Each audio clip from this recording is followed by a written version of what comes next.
Assalamualaikum warahmatullahi wabarakatuh. Apa khabar murid-murid semua? InsyaAllah hari ini minggu lepas Ustazah dah suruh buat retest sekali lagi buat sekali lagi soalan peperiksaan pertengahan tahun. Hari ini, minggu ni Ustazah nak terangkan balik ada yang buat kesalahan banyak kali. Okey, kita tengok Okey, soalan yang pertama, soalan objektif. Antara haiwan berikut yang manakah menggunakan organ pernafasan yang betul? Yang mana satu? Yang mana yang betul? Okey, katak insang. Insang ke? Katak ada dua, iaitu kulit lembap dan peparu, sebab dia duduk ayam. Duduk dua alam. Okey, maafkan Ustazah. Okey, yang kedua, buaya. Buaya guna apa? Dia duduk alam juga kan? Dia guna peparu. Okey, beluncas. Beluncas peparu ke? Bukan beluncas bukan peparu. Jadinya yang betul adalah ketam. Dia menggunakan insang untuk bernafas. Okey, seterusnya. Pernyataan di bawah menunjukkan situasi yang membawa kepada kepupusan haiwan dan tumbuhan di suatu habitat. Antara berikut yang manakah urutan yang betul? P. Kepupusan haiwan dan tumbuhan. Q. Penolakan hutan secara tidak terancang. R. Kemusnahan habitat semula jadi. Yang mana yang bawa kepada kepupusan haiwan dan tumbuhan? Jawapannya apa? Penolakan hutan dulu. Mula-mula penolakan hutan secara tidak terancang. Lepas tu, dia buat apa? Kemusnahan habitat. Habitat dulu. Bila tak ada habitat, bila tak ada tempat tinggal, apa jadi? Haiwan dan tumbuhan pun pupuslah sebab dia dah tak ada tempat tinggal. Okey, seterusnya, apakah organ pernafasan manusia? Manusia bernafas pakai apa? Trachea ke? Trachea tu tempat lalu je dekat sini. Okey, kulit lembap ke? Kita ni apa? Haiwan ke? Spiracle. Bukan spiracle tadi. Beluncas dia dah pakai spiracle. Okey, dan manusia adalah menggunakan peparu. Okey, rajah satu menunjukkan organ badan manusia. Merokok boleh menyebabkan penyakit kepada sistem respirasi manusia. Pilih organ yang terjejas akibat tabiat merokok. Okey, kalau merokok apa jadi? Menyebabkan peparu menjadi hitam. Jadi apa? Organ mana yang terjejas? Silah, peparu lah yang terjejas. Okey, seterusnya, organ manakah yang terlibat dengan sistem perkumuhan manusia? Nak buang segala benda-benda asing daripada badan manusia. Apa? Ginjal, usus besar, trachea ada ke? Telinga, hidung, lidah, jantung, punit kecing, usus kecil. Tak, peparu. Peparu buang apa? Buang air. Ginjal, buah pinggang kita buang apa? Buang air kencing. Dan kulit merembeskan peluh. Okey, apakah yang dimaksudkan dengan penyah tinjaan? Ada yang tak boleh jawab ni, Ustazah. Suruh rujuk buku kan? Okey. Apa? Proses penyingkiran sisa-sisa makanan yang tidak dicernakan daripada badan. Penyah tinjaan iaitu apa? Buang air besar. Itu adalah penyah tinjaan. Makanan-makanan yang tak dicerna. Kita makan nasi. Bila dia tak cerna, dia ambil nutrien-nutrien dia dalam badan yang tak digunakan, terus dibuang. Dan keluar melalui apa? Tahi. Okey, 7. Mengapakah manusia berkumuh dan menyah tinja? Untuk apa? Untuk menyingkirkan bahan buangan dan tinja dari badan. Kita kena buang bahan buangan tu. Okey, 8. Berikut merupakan satu pernyataan. Apakah kemahiran proses saiz yang terlibat berdasarkan pernyataan berikut? Semakin tinggi suhu, semakin cepat gula melarut dalam air. Bila ada semakin ni, dia adalah hipotesis. Memerhati ni apa? Kaedah memerhati dia lihat, mentafsir data ni. Contohnya ada data, dia cakap akan pasal data tu, pasal ada nombor-nombor kan. Ramai ni dia agak apa yang terjadi. Yang ni bila ada semakin dia adalah hipotesis. Okey, antara berikut yang manakah merupakan tabiat buruk manusia? Tidur. Tabiat buruk kot. Kalau berlebihan, dia adalah tabiat buruk. Okey, mengambil dadah. Sangat buruk kan? Okey, bersukan belajar tu adalah bagus. Okey, bagus Okey, rajah 2 menunjukkan sejenis haiwan.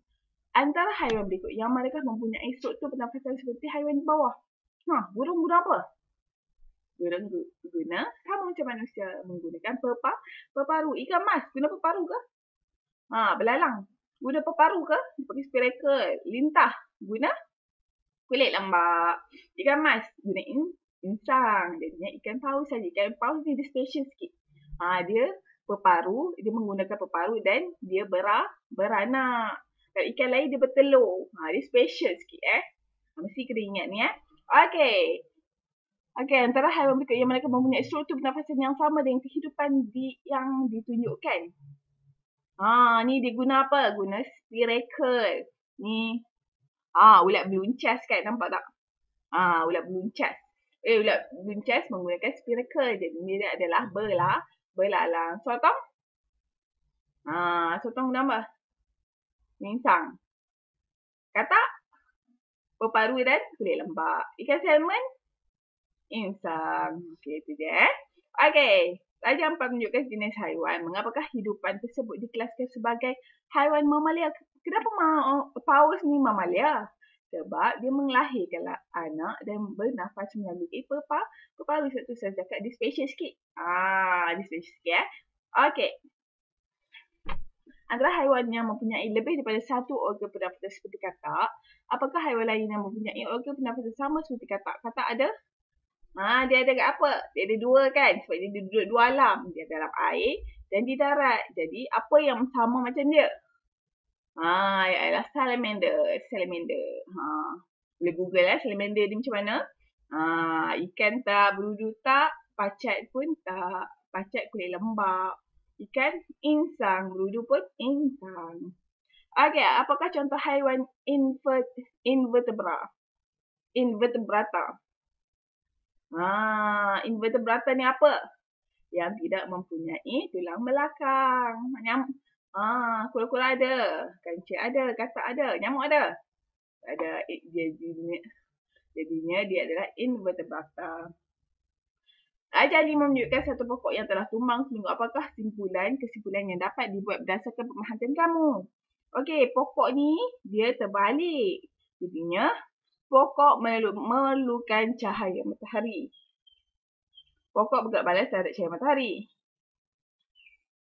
Pokok berlindung daripada cahaya matahari. Pokok melawan arah graviti. Dia tumbang sebab dia mencari matahari. Jadinya dia adalah pokok bergerak balas terhadap cahaya matahari. Tengok ni, dia cari matahari ni. Matahari kat atas kan. Okey, 16. Berikut merupakan keperluan fotosintesis kecuali cahaya matahari kena ada. Klorofil pun kena ada. Air kena ada. Jadi itu adalah keperluan fotosintesis. Pokok memerlukan cahaya matahari, klorofil dengan air untuk membuat proses fotosintesis. Jadi yang tak terlibat dia adalah tanah saja. Okey, apakah hasil daripada proses fotosintesis? Apa hasil dia? Oksigen. Dia merembeskan oksigen untuk siapa? Untuk manusia, untuk haiwan-haiwan bernafas. Kerana berikut yang manakah bukan merupakan kepentingan proses fotosintesis kepada kehidupan. Bukan. Yang mana? Untuk membekalkan sumber makanan, betul. Untuk membekalkan oksigen, betul. Untuk kekal hidup. Pokok perlukan benda tu untuk hidup ke? Tak. Manusia yang perlukan fotosintesis untuk hidup. Untuk mengekalkan keseimbangan udara di alam ini. Pokok tak perlu tak perlu proses fotosintesis untuk hidup. Okey, apakah kesan susu yang disimpan kotak telah berbau masam dan telah murid ni dia minum susu yang masam. Apa yang terjadi pada murid ni? Badan murid itu akan menjadi lebih sihat. Ya ke? Murid itu akan muntah dan cirit-cirit, betul tak? Bila kita makan benda-benda yang masam, benda yang dah basi, apa jadi? Kita sakit perut, kita mula muntah. Ni betul Okey, seterusnya. Syawal dan Hidayah diberikan dua pokok yang sama. Mereka dikehendaki menyiasat jumlah air yang diperlukan untuk tumbesaran pokok yang baik. Berdasarkan pernyataan itu, pilih yang manakah pemboleh ubah dimalarkan. Okey, dia menyiasat jumlah air yang diperlukan. Menyiasat. Okey, dua pokok yang sama. Pokok yang sama. Jadi menyiasat jumlah air yang diperlukan untuk tumbuhan pokok yang baik. Jadinya, okey, pilih yang manakah pemboleh ubah dimalarkan. Selepas sebulan, dapati pokok Hidayah adalah lebih besar berbanding pokok Syawal kerana disiram. Hidayah menyiram 80 ml air berbanding Syawal yang menyiram sebanyak 10 ml air setiap hari. Okey, Syawal dan Hidayah memastikan jumlah cahaya matahari selain dimalarkan, maksudnya benda yang tak berubah ataupun benda yang sama diberikan kepada kedua-dua pokok. Faham kan? Dia cakap benda yang sama, maksudnya kena cari yang benda yang sama yang dimalarkan. Okey, Syawal dan Hidayah memastikan jumlah cahaya matahari, jenis pokok dan kuantiti tanah untuk kedua-dua pokok adalah kekal sama. Dia menyiasat dua pokok. Dua pokok bila dimalarkan, maksudnya dua-dua pokok ni mesti dapat benda yang sama, cahaya matahari sama, jenis pokok sama, kuantiti tanah pun mesti sama. Sebab dia nak menyiasat ni kan, nak menyiasat jumlah air. Jumlah air untuk kedua-dua pokok tu yang lain. Dimalarkan, dia adalah sama. Okey, seterusnya ni. Okey. Menunjukkan murid A melihat seekor burung di atas sebatang pokok yang jauh dari tempat dia berdiri. Okey, Okey, lepas tu 15 meter, 10 meter, 5 meter. Dia nak tengok apa? Dia tengok burung. Okey, murid A bergerak ke arah jarak yang berbeza bagi setiap burung tersebut tanpa bantuan alat penglihatan lain. Lengkapkan hasil penyiasatan di antara jarak berdiri dari pokok dengan keupayaan melihat burung itu. Dekat sini dia dah bagi dah. Ni. Menyiasat di antara. Ni adalah apa? Penyiasatan kita. Kenapa tujuan kita menyiasat? Dekat tujuan kita menyiasat tu ada pemboleh ubah, bergerak balas dan pemboleh ubah dimanipulasi. Okey. Kita tengok Okey, jadinya kat sini Okey, jadinya kat sini bila dia cakap jarak berdiri di antara pokok, ni adalah pemboleh ubah dimanipulasi dan keupayaan melihat burung itu. Itu adalah pemboleh ubah bergerak balas. Tu yang kita kena tahu. Okey, kita tengok kat sini. Okey, dia cakap 5 meter. 5 meter maksudnya dekat. Jelas ke tak jelas ke? Sangat jelas. Kurang jelas, jelas atau sangat jelas? Sebabnya kita duduk dekat dengan burung tu. Maksudnya dia sangat jelas lah. Dia adalah sangat jelas. Okey, lepas tu 10 meter. Jelas. 15 meter lagi jauh. Maksudnya kurang jelas. Jawapannya Okey, boleh faham? Mesti kena ingat benda tu. Mesti tahu apa yang dia menyiasat. Okey, seterusnya. Okey. Nyatakan pemboleh ubah dimanipulasi. Apa tadi Ustazah dah bagi tahu dah dimanipulasi apa ni? Jarak berdiri dari pokok. Jadi dia tuliskan ni jarak berdiri dari pokok. Okey, lepas tu dia tanya pula pemboleh ubah bergerak balas. Bergerak balas ni keupayaan melihat burung. Dekat penyiasatan ni dah ada pemboleh ubah dimanipulasi dan pemboleh ubah bergerak balas. Jadi bergerak balas ni apa? Keupayaan melihat burung. Melihat burung. Okey, bina hipotesis bagi menyiasat. Lagi apa? Semakin bertambah jarak berdiri dengan pokok, semakin jauh. Maksudnya semakin jauh jarak berdiri dengan pokok, semakin kurang jelas keupayaan melihat burung. Maksudnya semakin jauh kita dengan burung, semakin kurang jelas lah kita dapat tengok burung tu. Macam tu Okey, ni pula. Okey.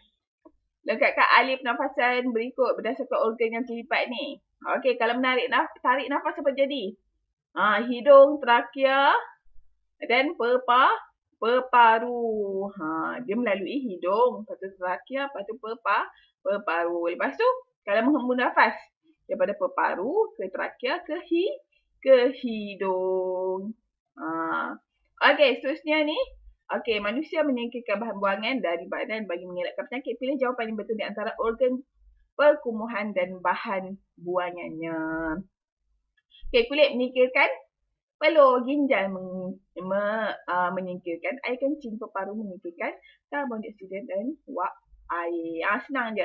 Okey, haiwan mempunyai organ pernafasan yang berbeza. Padahal haiwan dengan organ pernafasan yang betul? Kucing. Kucing sama macam manusia. Berudu. Berudu kulit lembab ni salah ni. Berudu adalah insang. Ketam, insang. Kupu-kupu, spirakel. Selalunya serangga adalah spirakel. Saya pernah cakap kan? Kilintah, kulit lembab. Arnab, peparu. Okey, boleh faham? Macam tu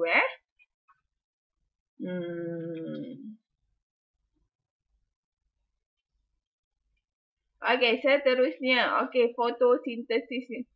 Okey, pilihkan 4 keperluan yang diperlukan tumbuhan untuk menjalankan fotosintesis. Apa yang tumbuhan perlukan? Perlukan air. Glukosa, perlu tak? Tak. Karbon dioksida, klorofil, cahaya matahari. Oksigen perlu tak? Tak. Oksigen ni dia merembeskan. Bila dia buat proses fotosintesis, dia menghasilkan oksigen. Dia menghasilkan. Jadi dia tak perlukan. Okey? Okey, seterusnya. Okey, last sekali. Bayang-bayang terbentuk apabila cahaya yang bergerak lurus dihalang oleh sesuatu objek. Pilih 2 pernyataan yang betul tentang faktor yang mempengaruhi saiz bayang-bayang. Saya pada cakap sebelum ni, saya pernah ajar ini. Faktor yang mempengaruhi saiz bayang-bayang. Apa yang menyebabkan bayang-bayang tu besar dan kecil? Jarak di antara objek dengan skrin. Jarak, bila semakin jauh jarak objek dengan skrin, apa jadi? Semakin jauh dengan skrin, semakin dekat dia semakin kecil. Bila semakin jauh, dia semakin besar. Okay, jarak di antara objek dengan sumber cahaya.